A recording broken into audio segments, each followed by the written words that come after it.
نايلوم عنتي أدالي خياز اللي خبز على مهزن صن عنتي أسكن تخططتنا قل ما برغت بيهم من إسيات تمهاري خنو ولا جينات مرتم زي ودو زلو عب ناي سنعة استفل عليه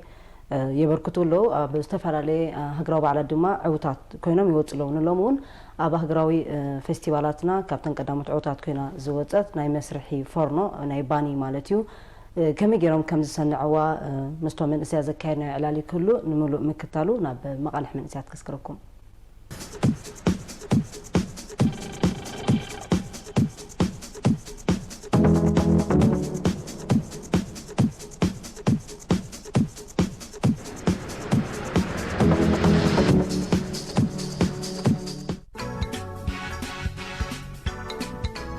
لعلوت كالات مرتي مهندسنا هاجرنا عم نفسه كيف عمت مودة مرتي نتمهارن نتين عمتات بكل صحة سباس تمهارات مرتي عقمهم من مفتاشن معرك اللي ترديهم كم زلو نممزانن بقبراونت كسر حوي حتى تمهارون بوغنم نتين عمتات بكل صحة سباس زقسمو فلتت اب قبرن مسرح بوجلو خينان بمسرس تمهارو كسر حو زخلو حسابات يغربو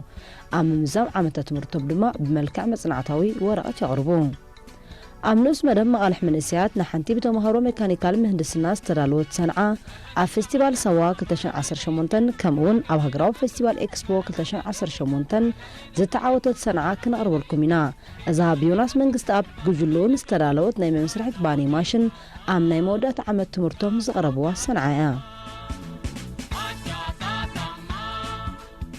عندما نقلي حسابات نظام مسرحة باني ماشن أب هاجرنا أبو زحات أبيات الحبستي زوتر ناي قلبت سرح نمكلاليو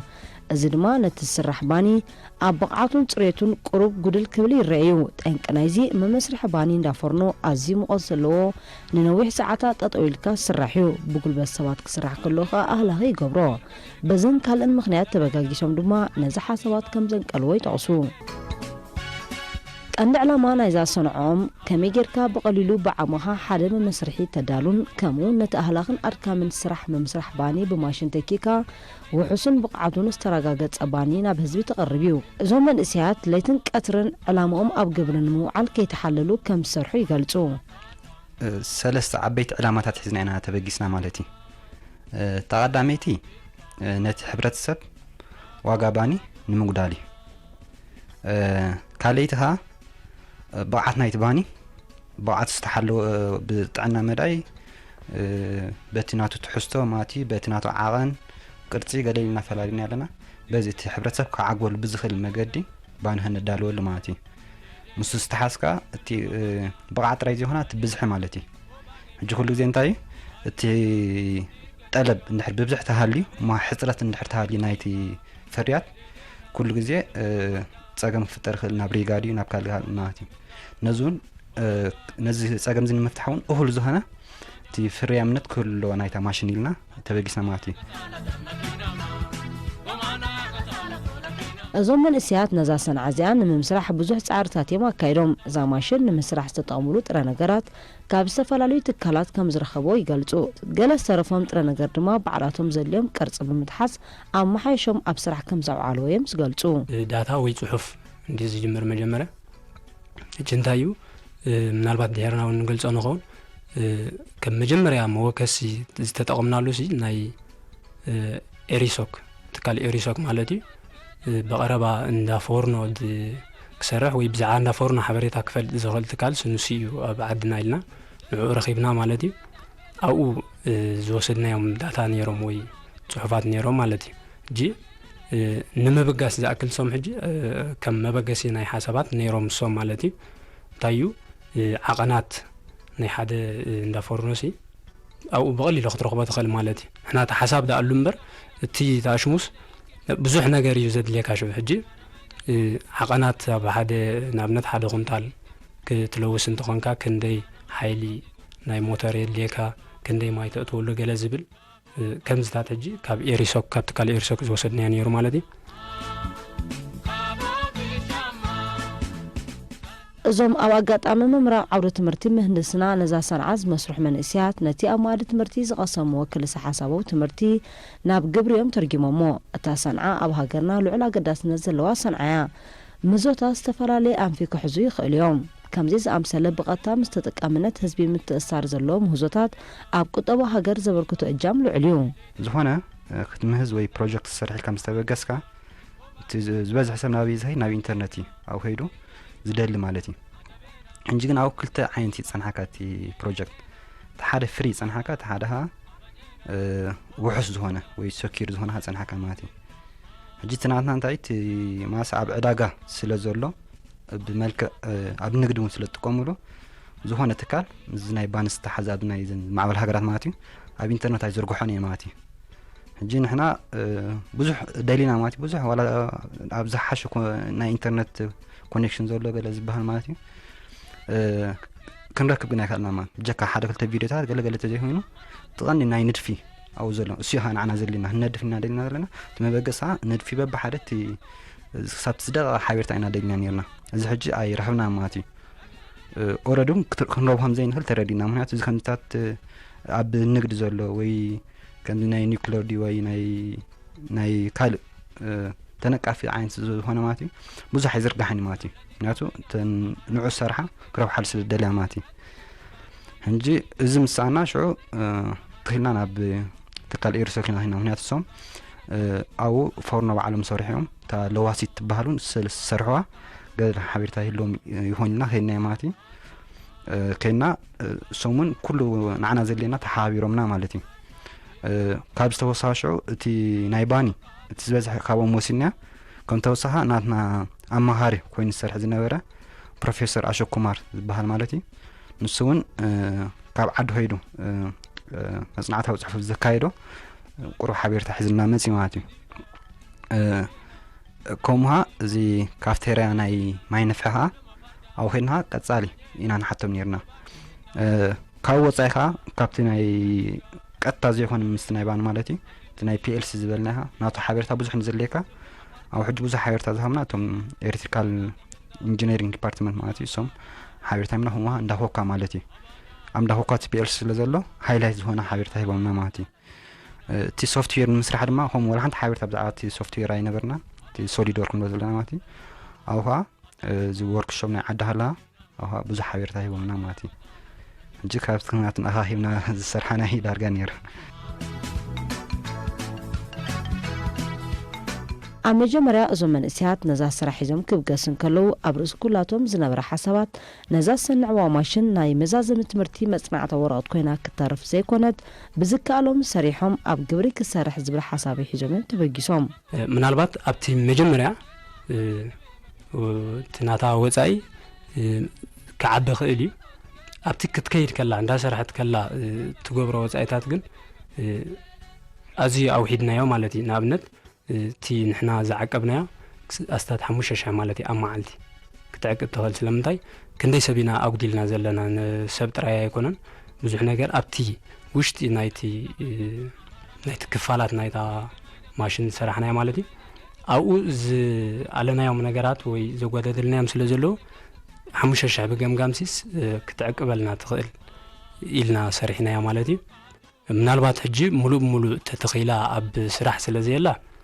እዚ ክሳብ ክንምንታይ ሓቅነቱ ገለ ክንብል ንኽእል ኢና ግን ዋላ በታ ዝሰራሕናያ ዝፈተናያ ንእሽተይሲ ክውቃዕ ከም ዝኽእል ሲ ትተኣማመን ማለት እዩ እዚ ሕጂ ንሪኣ እታ ሶሊድ ወርክ ክንብላ ፀናሕና ማለት እዩ እዚ እቲ ብሶፍትዌር ተሰሪሑ ኣብ ኮምፒውተር እቲ ናትካ ምንቅስቃስ ኩሉ ዘርእየካ ማለት እዩ ከምኡውን ናቱ እዚ ኳልኩሌሽን ኣሎ ቅማረ ማለት እዩ እንታይ ጌጋ ጌርካ ኣለኻ እንታይ ኣጉዲልካ ይሕብረካ ማለት እዩ ሕጂ እዚ እንታይ ጠቕመና ካብ ኣብቲ ግብራዊ ብዙሕ ግዜ ንፈታትን ኣብዚኣ ወዲና ኣብታ ግብሪ ቀጥታ ንሓልፍ ንኽእል ኢና ማለት እዩ ሕጂ እታ ናይታ ፕሮጀክትና ካብ መጀመርታ ናታ ስራሕ ንሪአና ከምዚ ንሪኦ ዘለና መጀመርታ ማይ እዩ ናብ ሓንቲ መዐቀኒ ዝኣቱ ንዑ ዝዕቅን ሰንሰር ኣለና ፀኒሕና ንሪአና ማይ ክሳብቲ ዝድለ ዓቐን ክሳብ ከባቢ 50 ሊትሮ ኣቢሉ ምስ ኣተወ እታ ዘይቲ ትመፅእ ማለት እዩ እዚኣ ንሪኣ ዘለና ሕጂ ማያ ትመፅእ ዘላ እቲ ሰንሰር ከዓ ሓበሬታ ማለት እዩ ናብታ ፒኤልሲ እታ ፒኤልሲ ሽዑ ከም ብሓድሽታ ናይ ማይ መስርሕ ጠፊኣ ነታ ናይ ዘይቲ ክትኣትዎም ዘላ ትሕብር ማለት እዩ ኣብዚ ሕጂ እታ ናይ ዘይቲ እያ ትመፅእ ዘላ እታ ላዕለወይቲ ንሪኣ ዘለና ሰንሰርካ እታ ዓቐን ናይ ዘይቲ ትዕቅነልና ኣላ ማለት እዩ ሕጂ ትዘድሊ ዓቐን ማይን ዘይትን ምስ መለአ ሂተር ኣላትና ኣብ ውሽጢ እሳ ተውዒዮ ንዝተወሰነ ቴምፕሬቸር ክሳብ 40 ሴንቲግሬድ ኣቢሉ ማለት እዩ ብድሕሪ እዚ ማይ ብሙሉእ ይኸይድ ማለት እዩ እዚ ማይን ዘይትን ዝተሓዋወሰ እዚ ሕጂ ናብ ለዋሲት ዝኸይድ እዚ ማይ እናመፅእ ከሎ ከም ተወሳኺ ድማ ካብ ሓደ ስቶር እቲ ንዓና ዘድልየና ዓቐን ፊኖ ማለት እዩ ካብ ሓደ ኩንታል ሰሪሕና ዘለና ሆፐር ወይ ድማ ከምዚ ገኒ ዝበሃል ኣሎ ካብኡ ዓዓጥኑ ልክዕታ ኩንታል ናብታ ለዋሲት ወዘ ማለት እዩ እዚ ሕጂ ንሪኦ ዘለና እቲ ፊኖ እዩ ዝኸይ ዘሎ ከምኡ ኣስዩም ንገብረለና ማለት ሕጂ ናብታ እዚኣ እታ ናትና ለዋሲት እያ እቲ ማይን ዘይትን ተሓዋዊሱ ይኣትሎ ናብዚ ካብዚ ቀፂሉ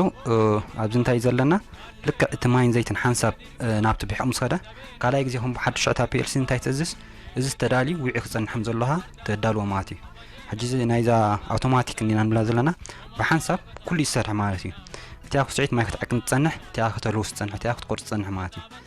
ሕጂ እዚ ክሳብ ዝልወስ ከም ብሓዱሽ እዚኣ እታ መስርሕ ትድገም እያ ኣብዚ ሕጂ ታናትና ለዋሲት ኣካላላትና ከምዚ ኣብዚ ንሪኦ ዘለና እዚ እቲ ሞተሪ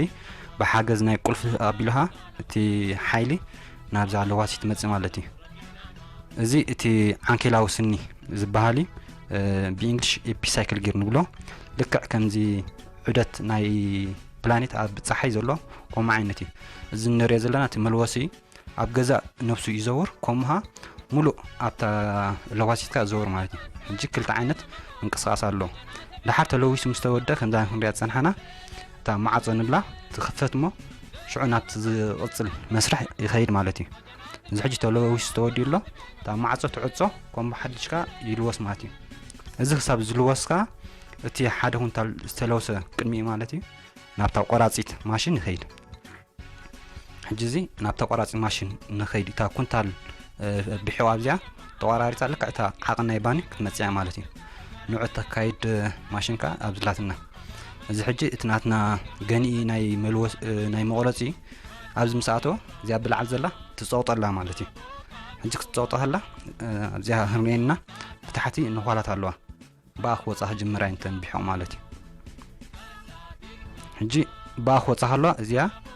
ኣብዚኣ ዘላ ሜካኒዝምካ እዚ ዘሎ ኣብዚ ሞተር ኣለና እዚ ሞተር ትናቶ ሓይልን ፍጥነትን ማለት እዩ ናብዚ ኣብዚኣ ዘሎ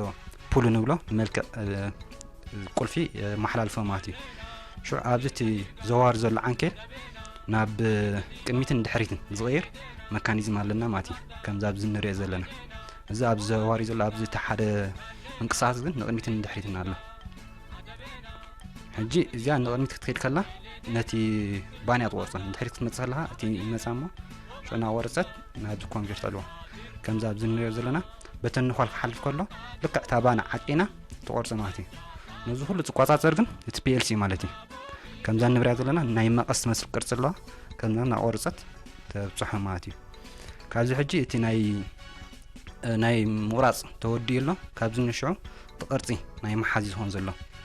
ኣብዚ ሕጂ ብሓንሳብ 6 ባኒ ኣብ ቆሪፃ ዘላ እዘን 6 ባኒ ክልተ ዓይነት ቅርፂ ከነትሕዘን ንኽእል ማለት እዩ እቲ ሓንቲ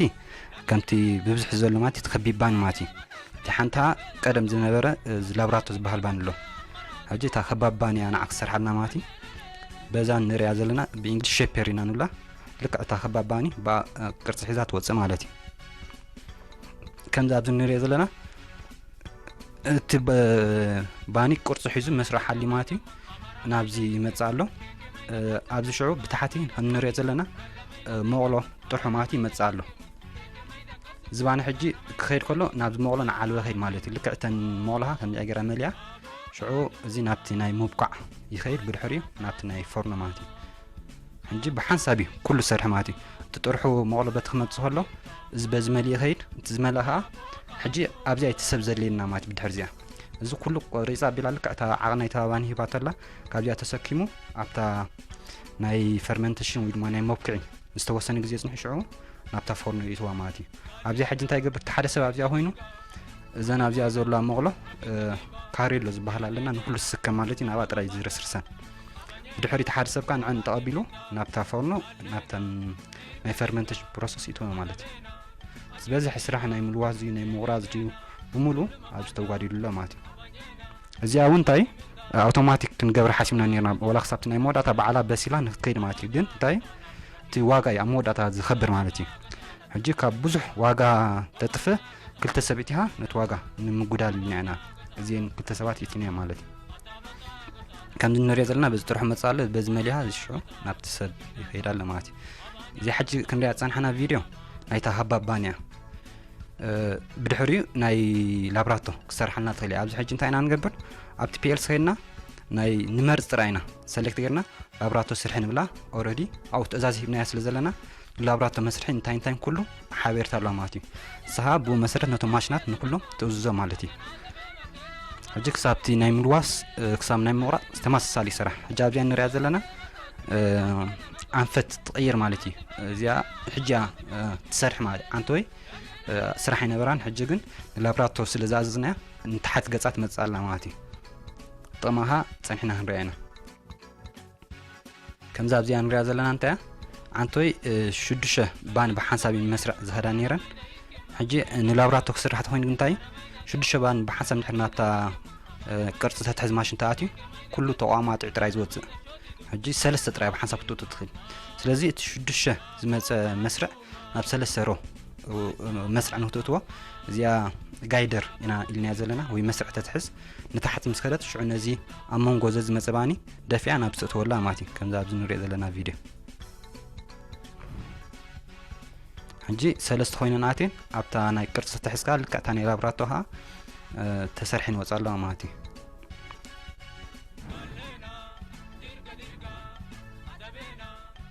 እዚአን ሕጂ እቲ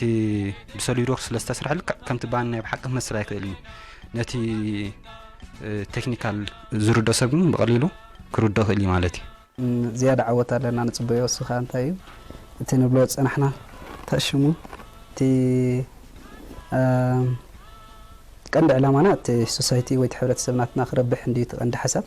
ሕጂ ተደኣ ንሱ ተኮይኑ እቲ ናይ መወዳእታ ዕላማና ተቐንዲ ዓወትና ብሕጂ ኢና ክንፅበያ ማለት እዩ እዚ ዳ ይኹን እምበር ዝሓለፍናዮም ብዙሓት ዓይነት ዓወታት ኣለዎ ቀዳማይ እቲ ኣብ 50 ዓመት ከም መወድእ ምህንድስና ክንወድእ ከለና ምስ ቀረብናዮ ዝነበረ እዩ ዝኾነ ሰብ ሽዑ ዝነበረ ጨዲሩ ከምዚ ብጣዕሚ ተኣሽሙ ነይሩ እንደገና ወላብቲ ናይ ግሬዲን መፂኻ እውን ግሬድ ረሂብና ማለት ምልኣቶም ጉጅለ እዚ ከም ሓደ ዓብይ ተኣሽሙ ነይሩ ኩሉ ሰብ እቲ ዝነበረ ፊልን ወይ እቲ ስምዒታት ብጣዕሚ ደስ ብለካ ካብ ምረኸቡ ናይ ሃስኒ ማለት እዩ ድሒሩ ኣብ ከኣኒ ኣብ መበል ሸሙናይ ፌስቲቫል ሰዋ ኣብኡ ከኣኒ ብዓውዲ ሜካትሮኒክስ ካብ ዝተወዳደራ ቀዳመይቲ ኮይና ተሸላሚት 15,000 ናቕፋ ኮይና ማለት እዩ ካልእ ከኣኒ ኣብ ሃገራዊ ፌስቲቫል 2018 ከኣኒ ካብተን ቀዳሞት ወይ ላዕሎት 6 ዝነበራ ዕውታት ብምዃን ከኣኒ ተሸላሚት 10,000 ናቕፋ ኮይና ማለት እዩ ሕጂ ካልእ እውን ከም ዓወት ዝረአ ማለት እዩ ሕፂቲ ናይ ክንስራሕ ዝተዳለዋ ኣብ ዝተሓዛ ማለት እዩ ካብዞም ሪሰርች ሴንተር ወይ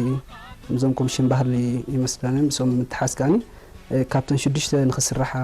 ተሓፂን ዘለዋ ከዓ ኮይና ማለት ሕጂ እዚ ከም ዓወት ንሪኦ ከምዚ ዝበልኩ ግን ብሓፈሽኡ ብግሩብ ይኹን ብውልቂ ገና ኣብቲ ሕብረተሰብና ለውጢ ምስ ምፅት ዝያዳ ዕግበት ዝስማዕና ማለት